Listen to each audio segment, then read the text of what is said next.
3 H-1B holders were turned away at the airport and their visas revoked because they stayed more than 60 days in India. But is there really a 60-day overstay rule, or is this just CBP discretion? Hit like if you have heard this rumor, because it's time we get real. Let's understand what's going on. Multiple Indian H-1B workers who were returning via Abu Dhabi had their visas cancelled under US regulation 41.122H3 after more than 2 months abroad, even with employer letters and emergency leave documentation. But here's the kicker. There is no US law that says that staying abroad for over 60 days voids your H-1B status.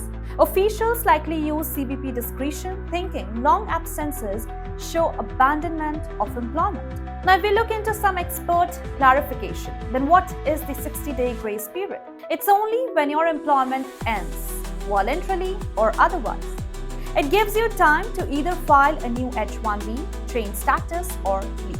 And that period is meant for those who are inside the USA. It's not about time spent outside. So Dan Nandan explains that the key is employment status, not where you are. If your employer keeps petition active and on payroll, then you are fine even abroad. Dmitry Litvinov adds that no codified rule for automatic cancellation due to being abroad. But CBP officers have wide discretion, especially in today's tighter environment. But let me tell you, friends, that does not mean that there's zero risk.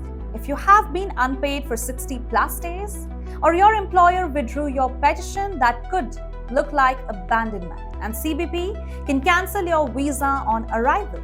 And those visa cancellations under 41.122H3, it's standard for officers claiming you have abandoned the intent tied to your H-1B job. So the bottom line, no official 60-day abroad cutoff, but a typical absences plus inactive job equals to red flag.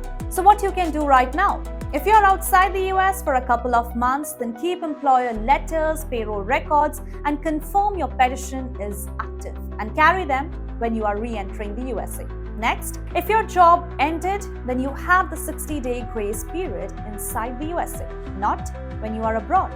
If you need to transfer, file status change, or renew, then do it while in the USA within that window.